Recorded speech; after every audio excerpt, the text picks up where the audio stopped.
Hey, xin chào các bạn, chào mừng các bạn đã quay trở lại với channel của Haz Game. Trong video clip ngày hôm nay thì chúng ta sẽ cùng xếp hạng các sĩ quan dành cho xe tăng ở phiên bản 11 chấm. Ok.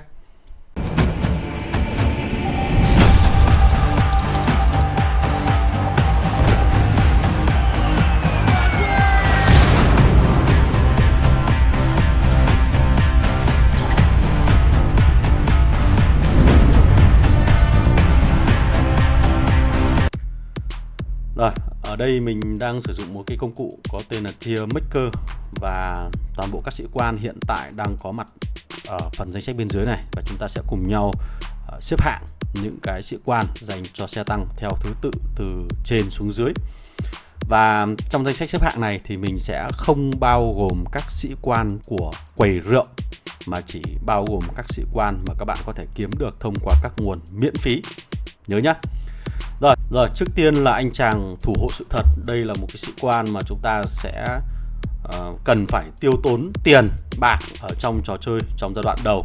Và dĩ nhiên trong giai đoạn đầu của trò chơi thì anh chàng này khá là xứng đáng, nhưng càng về sau này thì anh chàng thủ hộ sự thật này sẽ không xứng đáng với cái số tiền mà các bạn bỏ ra. Cho nên mình đánh giá anh chàng này ở mức độ D. Hai là cô nàng giảng viên thét ra lửa. Cô nàng này mình đánh giá ở mức độ B, bởi khả năng của cô vừa tăng sát thương, vừa tăng kháng và phòng thủ, đồng thời tăng tốc độ huấn luyện dành cho các đơn vị xe tăng chiến đấu chủ lực, khá là hiệu quả. Tuy nhiên về mặt độ hiệu quả của cô so với các sĩ quan khác thì mình đánh giá ở mức độ B thôi. Cô nàng thứ ba là nữ thần công lý. Đây là một sĩ quan có khả năng gây ra tỷ lệ chí mạng và tăng cường sát thương chí mạng cực kỳ lớn, đồng thời thì cô cũng có khả năng làm chậm. Tuy nhiên là cái sự đa dạng trong đội hình sử dụng cô nàng nữ thần công lý này không cao, mặc dù cô là một sĩ quan linh hoạt, bởi vì hầu như tất cả các đơn vị đặc chủng đều có riêng các cái bộ sĩ quan dành riêng cho các đơn vị đó rồi. Mình đánh giá chỉ xứng đáng ở mức độ A mà thôi. Tiếp theo là cô nàng quý cô đoạt mạng. Đây là một trong số những sĩ quan của thế hệ thứ tư và mới nhất đến thời điểm hiện tại. Cô có khả năng gây ra lượng sát thương cực kỳ lớn dựa trên số lượng tích lũy phần điểm nộ có được, và điểm nộ càng cao thì chúng ta sẽ xuất ra các skill dam càng lớn. Và cô nàng này chủ yếu thuần về tấn công, và mình có quan sát rất nhiều ở trên chiến trường thì đa số người chơi có thể sử dụng cô nàng này ở trong các đơn vị xe tăng chiến đấu chủ lực, xe tăng hạng nhẹ, hoặc thậm chí cả các đơn vị trực thăng đều có thể sử dụng được cô nàng này. Anh chàng cỗ máy tác chiến là một trong số những sĩ quan miễn phí ở trong giai đoạn đầu của trò chơi, khi mà chúng ta có thể mua được anh chàng thông qua cửa hàng liên minh. Tuy nhiên càng về sau thì anh chàng này sẽ không thể hiện nhiều năng lực. Tiếp tục là anh chàng chiến binh mùa đông. Chiến binh mùa đông thì mình đánh giá ở mức độ C, bởi vì kỹ năng chiến thuật của anh chàng này có khả năng gây bất động được kẻ địch. Và trong nhiều pha giao tranh thì cái khả năng gây bất động này nó khá là hữu dụng. Tuy nhiên là bộ kỹ năng của anh chàng này nó không thực sự mạnh so với những sĩ quan khác cho lắm. Mà điểm cộng tiếp theo của anh chàng này có lẽ rằng là chúng ta có thể sở hữu được anh chàng này thông qua quá trình chơi các mùa giải của cấp độ 4. Tuy nhiên việc mua ở trong các cửa hàng của cấp độ 4 nó sẽ khiến cho bạn mất rất nhiều thời gian để có thể hoàn thiện được anh chàng này. Nhưng đổi lại thì hiệu quả của anh chàng này không cao lắm. Tiếp theo là anh chàng Rapier, kiếm mảnh cạnh sắc. Anh chàng Rapier này mình đánh giá cực kỳ cao, bởi vì khả năng kỹ năng gây ra được lượng sát thương chí mạng cực kỳ lớn. Và hầu hết tất cả những người chơi xe tăng hạng nhẹ đều coi như anh chàng này là một sĩ quan chính cho đơn vị xe tăng hạng nhẹ của mình. Và một trong số những cái hướng dẫn xây dựng đội hình về xe tăng hạng nhẹ của mình cũng đã có những cái video clip về cái chỗ này. Cho nên là mình sẽ đánh giá anh chàng này ở mức độ S. Và tiếp theo là cô nàng nữ chiến binh thiết giáp. Hiện tại theo thời gian thì số lượng người chơi sử dụng cô nàng nữ chiến binh thiết giáp khá là ít. Suy cho cùng thì cô nàng này sẽ chỉ phù hợp cho những trường hợp mà chúng ta cần phòng thủ căn cứ để tăng được kháng sát thương đến từ kỹ năng sĩ quan của kẻ thù. Còn trong các pha giao tranh tổng ở trên chiến trường, sử dụng những sĩ quan khác thay vì là cô nàng nữ chiến binh thiết giáp này. Cho nên là mình vẫn đánh giá cô nàng này ở mức độ A. Anh chàng ông chú Ivankov, đây là một trong số những sĩ quan mình coi rằng là thuộc hàng công thủ toàn diện, tấn công cũng có, phòng thủ cũng có và phòng thủ căn cứ cũng có. Cho nên anh chàng này xứng đáng ở vị trí A. Mình xin lỗi, anh chàng này xứng đáng ở vị trí S.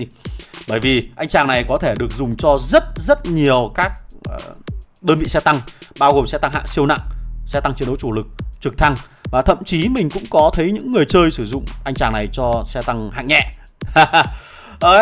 Rồi, tiếp theo là mũi giáo thần. Mũi giáo thần thì với cái kỹ năng giảm được thời gian xuất skill của các sĩ quan khác khi mà anh chàng này đồn trú trong căn cứ. Tuy nhiên chúng ta cần phải đầu tư 720 tượng vàng để có thể sở hữu được kỹ năng đó. Đây là một cái con số xa xỉ đối với một sĩ quan thuộc thế hệ thứ nhất. Và hầu như anh chàng này thì không có cái phần sát thương kỹ năng sĩ quan, mà chỉ là sát thương thuần thôi. Mặc dù là một sĩ quan linh hoạt, nhưng cái việc mà cái bài toán kinh tế giữa việc đầu tư tượng vàng và cái lợi ích đem lại nó không cao, cho nên là mình xếp anh ta ở vị trí D. Đến lượt anh chàng tóc vàng này, thì do anh chàng tóc vàng này thì hiện tại một số người chơi ở các máy chủ mới chúng ta không có nhiều điều kiện để sở hữu được anh chàng này, bởi vì là cái sự kiện sở hữu anh chàng này đã qua rồi. Cho nên là mình sẽ không liệt kê anh chàng này vào trong danh sách bảng xếp hạng này nữa, bởi vì cái độ phổ biến của anh chàng này đối với những người chơi ở máy chủ mới là không có. Rồi, tiếp theo là Svalin. Svalin mình sẽ đánh giá anh chàng này ở mức độ A, và anh chàng này phù hợp với những đơn vị xe tăng chiến đấu chủ lực hoặc là đơn vị xe tăng hạng siêu nặng. Đặc biệt là mình thấy có khá là nhiều người chơi có lực chiến lớn đang sử dụng cặp đôi ông chú Ivankov cộng với Svalin để cho các đơn vị xe tăng hạng siêu nặng. Cái kỹ năng thức tỉnh của anh chàng này có khả năng tăng cường kháng sát thương khi mà lượng độ bền của đơn vị xe tăng hạng siêu nặng giảm xuống một cái mức độ nào đó. Cái lượng tăng kháng sát thương này nó giúp cho các đơn vị xe tăng hạng siêu nặng có thể tồn tại lâu hơn trong cái pha giao tranh khi mà tấn công vào căn cứ, để giúp cho các đơn vị pháo binh của các bạn có thể đủ thời gian để xuất skill được sớm hơn. Cho nên là anh chàng này xứng đáng ở vị trí A. Nữ thần chiến tranh này thì hiện tại do có sự xuất hiện của các sĩ quan khác ưu việt hơn, tốt hơn, cho nên là nữ thần chiến tranh thì mình sẽ chỉ đánh giá ở mức độ A thôi. Bởi vì chúng ta hoàn toàn có thể học được cái kỹ năng đặc biệt của cô nàng này khi mà gây ra cái tình trạng phá giáp cho mục tiêu. Khi mà chúng ta triển khai cho các đơn vị trực thăng thì mình thấy là còn có khá là nhiều các cái sĩ quan khác có thể tốt hơn. Ví dụ như là các sĩ quan hạng S ở bên trên này chẳng hạn. Còn đâu đó trong một số chiến trường thì mình vẫn thấy có nhiều người chơi có thể đặt cô nàng này ở mức độ SC. Nhưng mà so với trong cái bài đánh giá tổng thể ở đây thì nếu như chỉ sử dụng cho mỗi đơn vị trực thăng thôi thì cô nàng này nó khá là đuối so với những sĩ quan khác. Ok. Rồi, tiếp theo là anh chàng Hoàng Kim Thần Ưng. Anh chàng Hoàng Kim Thần Ưng này khá là đa dụng khi mà sở hữu được cái thuộc tính là linh hoạt. Chúng ta có thể triển khai cho đơn vị pháo binh, triển khai cho đơn vị xe tăng hạng nhẹ, xe tăng hạng trung, xe tăng hạng siêu nặng, xe tăng hạng chiến đấu chủ lực, hoặc thậm chí là trực thăng đều được cả. Đó, bởi vì kỹ năng của anh chàng này nó khá là cân bằng, có tỷ lệ chí mạng, cũng có khả năng gây sát thương. Và đặc biệt là cái khả năng gây sát thương của anh chàng này thì lại dựa trên cái lượng giáp, độ dày giáp có sẵn của mục tiêu. Mục tiêu càng giáp càng dày thì anh ta gây ra sát thương càng lớn. Và cái cặp đôi mà có thể gọi là best officer dành cho các đơn vị xe tăng hạng nhẹ đó chính là kiếm mảnh cạnh sắc cộng với lại Hoàng Kim Thần Ưng, là một trong số những cặp đôi tốt nhất thời điểm hiện tại dành cho đơn vị xe tăng hạng nhẹ mà chúng ta không cần phải đầu tư tiền bạc vào trong trò chơi game này. Rồi, cho nên là cũng giống như là cô nàng nữ thần chiến tranh thì anh chàng Hoàng Kim Thần Ưng cũng có thể đặt ở vị trí SC trong một số tình huống. Nhưng mà về một mặt tổng quan thì mình sẽ xếp anh chàng này ở vị trí A. Tiếp theo là cô nàng Percy. Percy này là một trong số những sĩ quan của đầu trò chơi mà chúng ta có thể thức tỉnh được cô nàng này rất sớm. Cho nên mình cũng có thể xếp cô nàng này ở cấp độ C hoặc là cấp độ D. Bởi vì về sau này thì chúng ta sẽ không sử dụng cô nàng Percy này quá nhiều. Cô nàng này chỉ có giai đoạn tốt ở trong thời kỳ đầu của trò chơi, khi mà cái kỹ năng bộ sĩ quan của chúng ta chưa hoàn thiện, và chỉ có duy nhất một cô nàng này để có thể chinh chiến ở trên chiến trường, thì mình cũng có thể xếp hạng C.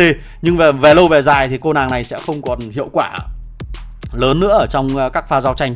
Cho nên là về mặt tổng quan thì các bạn cũng có thể xếp ở hạng C hoặc là hạng D. Cái này là tùy thuộc vào mỗi người thôi.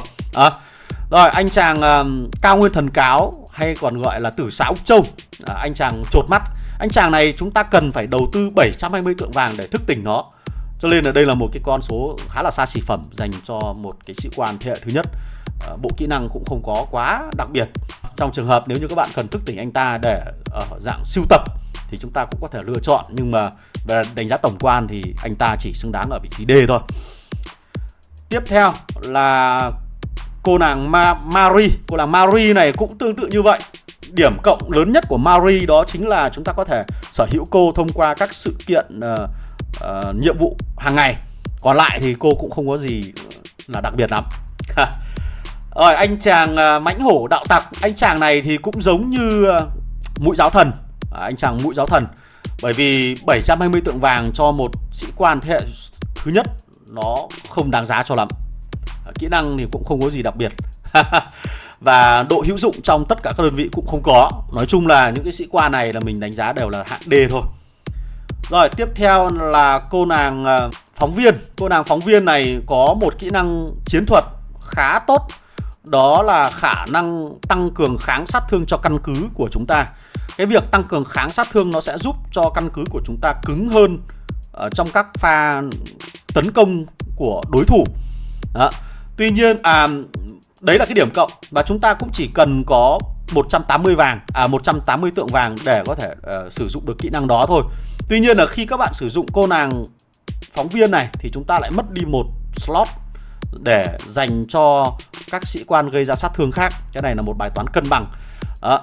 Cho nên là đánh giá cô ở mức độ hạng A thì sẽ là một cái đánh giá cao, nhưng mà sẽ phù hợp hơn khi mình xếp cô nàng này ở vị trí hạng B thôi. Rồi, tiếp theo là bá tước gai. Bá tước gai là một trong số những sĩ quan có khả năng tạo ra một lớp khiên dành cho căn cứ dựa trên những lượng khiên mà của đơn vị mà cô đang chỉ huy. Cái lượng khiên này sẽ cực kỳ tốt cho những chiến trường ở cấp độ thấp, hoặc là trong các pha tấn công nhà mà đối thủ sử dụng ít pháo binh. Thì chúng ta hoàn toàn có thể lợi dụng được khả năng tạo khiên của cô nàng này để tăng cường sự cứng cáp hơn cho căn cứ của chúng ta. Đồng thời trong quá trình tham gia giao tranh ở trên bản đồ thì cô nàng này cũng thực sự khá hữu dụng dành cho các đơn vị xe tăng chiến đấu chủ lực hoặc là đơn vị xe tăng hạng siêu nặng. Bởi vì kỹ năng giảm sát thương kỹ năng sĩ quan của kẻ địch đi nó khiến cho cô nàng này cũng có một chỗ đứng nhất định ở trong các cái pha giao tranh, hoặc là trong một số cái line up của một số người chơi. Đó. Nên là mình vẫn đánh giá cô nàng này ở mức độ là A. Thậm chí thì trong nhiều tình huống thì chúng ta vẫn có thể cho cô nàng này ở mức độ S được. Nhưng mà bảng xếp hạng này thì mình không để là A cộng hoặc là S trừ. Nên là đánh giá thì mình sẽ xếp cô nàng này ở mức độ A. Tiếp theo là anh chàng Spanner. Spanner là một trong sĩ quan ở đầu trò chơi, và chúng ta có thể sở hữu được anh chàng này ở dạng thức tỉnh sau quá trình làm nhiệm vụ hàng ngày. Và nếu như chúng ta muốn thức tỉnh anh chàng này từ sớm thì bắt buộc phải đầu tư 720 tượng vàng. Và việc đầu tư 720 tượng vàng cho anh chàng này thì đúng là cũng là một dạng xa xỉ. Và bởi vì là cái quãng đời sử dụng anh chàng này nó khá ngắn, cho nên là nhiều người sẽ bỏ rơi anh chàng này ở ngay giai đoạn sau khi mà đạt được ngưỡng 75 ngày. Ok. Rồi, còn lại thì chúng ta sẽ không còn các sĩ quan nào có thể triển khai được cho các đơn vị xe tăng nữa ở trong cái danh sách bên dưới đây. Trên đây là cái đánh giá chủ quan của mình về tất cả các sĩ quan có thể triển khai cho đơn vị xe tăng. Quan điểm của các bạn như thế nào về cái phần xếp hạng các sĩ quan xe tăng như thế này thì hãy để lại ở phần bình luận nhé. Và chúng ta sẽ cùng nhau trao đổi thêm về cái bảng xếp hạng này và cố gắng tìm ra được những cái sĩ quan tối ưu nhất, tốt nhất cho các đơn vị xe tăng trong thời điểm hiện tại. Còn bây giờ, chào tạm biệt các bạn và hẹn gặp lại các bạn ở trong các video clip lần sau. Đừng quên bấm like, share cái video này nhé. Cảm ơn.